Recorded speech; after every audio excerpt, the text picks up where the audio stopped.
Storm Reads, and today I'm going to be telling you about some of the books I'm going to read in April. I'm getting this up a little late, but I wasn't going to do one, but then I thought, well, I do have a few set in stone books, so I thought I would go ahead and talk about those, and then I'm sure I'll fit in some books that I don't talk about, but I did have enough that I could do a little TBR, I guess. So I'll go ahead. And April, there is Amish in April by it's like a readathon from the 9th to the 18th, put on by Elizabeth from Lizzie Faye Loves Books, and I believe Sarah from the Bookish Knitter, I think, and I'll put their information down below.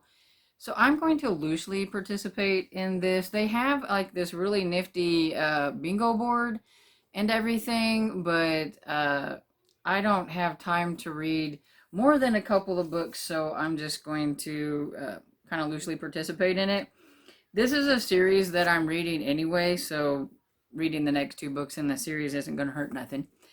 And so this is an Amish mystery series by Laura Bradford, and I've got Shunned and Dangerous, which is book number 3. I started this book a while back, and I just never had time to fit it in, and so it had to go back to the library, and then I just never had gotten it back out. And so I went ahead and got it back from the library, and I got, I like this one, Suspended Sentence, which is book number 4.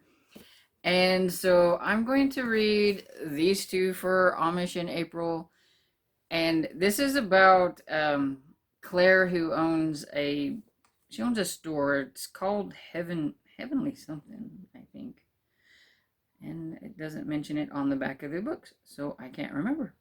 But anyway, she makes crafts and soaps and stuff, and she sells them there. And she also sells some of the Amish ladies things there. It is an Amish town that she's living in, and while she's there, she meets Jacob, who is the new detective in town. And Jacob used to be Amish, and he left the Amish faith, and he's been excommunicated, so he can't really talk to his family, or he's not supposed to. But he gets the job as being a detective there, and so it's really hard for him sometimes whenever a crime involves people in the Amish community. They don't want to talk to him, especially if it's his family. And so Clara kind of helps him with that. She will go in and talk to them when they might not talk to her, so that she helps him kind of solve crimes. Sticks her nose in there whether he wants it or not. And it's cute. I like it. And then I've got 3 buddy reads that I'm doing with my friend Barb. We used to do just 2, but we have kicked it up a notch, and now we have been doing 3 for the last couple of months. And one of them is Shadow and Bone series is coming out on Netflix this month, and we were both kind of curious in it. I told myself I would never read this book. I was never interested in it, and I just didn't really see the big whoop-de-doo about it. It's a very big hyped book. If it's your favorite book and your favorite series, that's okay. But I am almost done with it, and I'm not really seeing the big hype of it.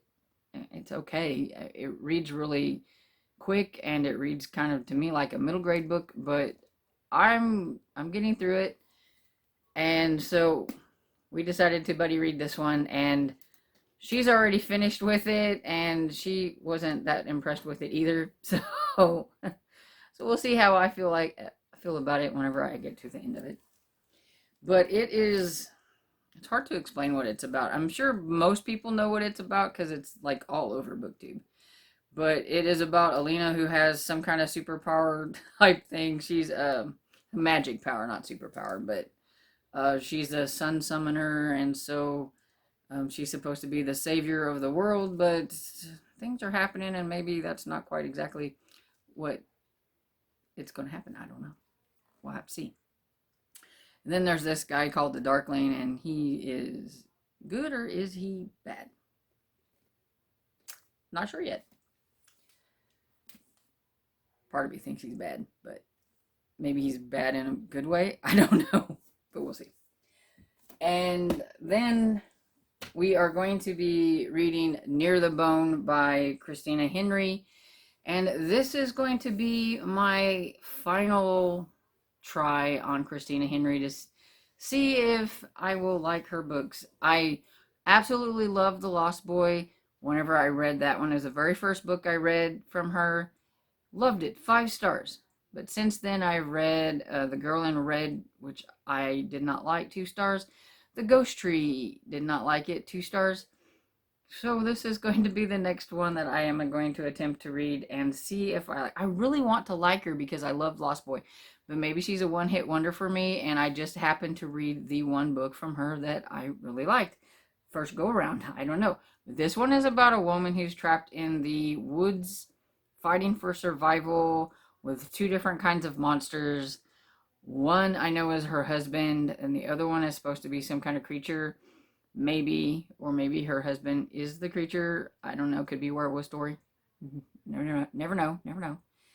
It sounds really cool, and I'm really hoping, I really want to like her. I really do. It's just not going the way I want. They always sound so good. Her books they always sound good. Every one of them sounds super good. And then I don't like them. So we'll see. And then the next one we're going to read, it's for our retro read, because we do a retro horror read every other month. And this time we decided to buddy read a book together for retro. And we are going to be reading Needful Things by Stephen King, and it's a chunker. So yeah, that's why I'm not sure exactly how many books I'm going to get fit in to the month of April, because this one is like over 700 pages. So we'll see. This one I'm a little nervous about because I read this whenever I was a teen. When it came out, I liked it then. It's one of my favorites, and I'm kind of afraid when I reread it that I'm not going to like it, because that's happened to a few of his other ones. So I'm a little worried, because I still want this one to be up there in favorites territory. So hopefully. But it's been so long since I read it, and I really wanted to do a reread. So we'll give it a try. And if you don't know what this one is about, what I can remember that it's about is this man comes to town. He opens a store, and he sells you things that you want, but with a price. You have to do something for him in order to get what it is you want. And so it's kind of like he's like the devil in disguise type thing. And bad things happen in this little town, and then they got to stop him. So we'll see. Then I'm also going to try to fit in one of my new grabs that I got. I can't haul all these books that I'm getting and not at least read one. So I'm going to try to fit in Macy Dobbs. It's just kind of a small one, so I thought maybe I'd be able to fit it in. I don't know really a lot about it. I just knew that I've heard of the series, and I knew I wanted to give it a try. It's about the daughter of a struggling greengrocer. Macy Dobbs was only 13 when she was sent to work as a maid for a wealthy London aristocrat. But being bright and thoughtful beyond her years, Macy studies her way to Cambridge, then serves as a nurse on the front during the Great War. Now it is spring of 1929, nearly 10 years after the armistice, and Maisie has just opened up her own detective agency. So, could be cool. I like historical mysteries. So I haven't read one that's like centered in 1929 that I'm aware of. And so this sounds cool. I mean, a female private detective. I'm down for that. And I'm about to sneeze. And another book that I am going to read is for a horror book club that's on Facebook. It's part of the TBR and Beyond Facebook group, and they have a branch off of that is for horror book lovers. and every month they pick out a book, and they try to do books that aren't real popular and things like that, some authors that nobody knows, to give some indie authors and things like that a chance. And this one is The Hauntest Forest Tour by Jeff Strand and one other person, I think, but I can't remember that person's name. Sorry. But I'm about 11 or 12% into it, and what it is it's about this forest just sprouted up in this town, killing like the whole town, and there are all kinds of like creatures in it, and it's been several years since that happened, and a company has come in and cleared out some of it and made these really fancy like trolley cars on a rail. And so now they take you through there, and you can look at the spooky creatures and things like that. And so it's just like a tour company, and it's this one's on Halloween, and they're having a special tour where they're going deeper into the forest where things go horribly wrong. About all I know. So we'll see how that goes. Jeff Strand is a horror author that uses a lot of satire and humor. Jeff Strand is kind of touch and go with me.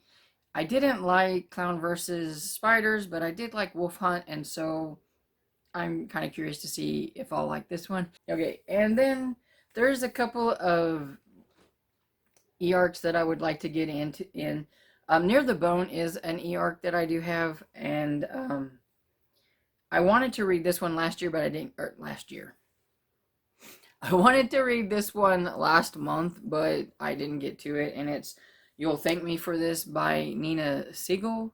Siegel. I'm not sure. Anyway, it's right here. And it is about a Dutch tradition where parents take their kids and drop them off in like the woods, like pre-teens to teens, and they're supposed to survive. And I guess something goes wrong in this one. So we'll see how that goes.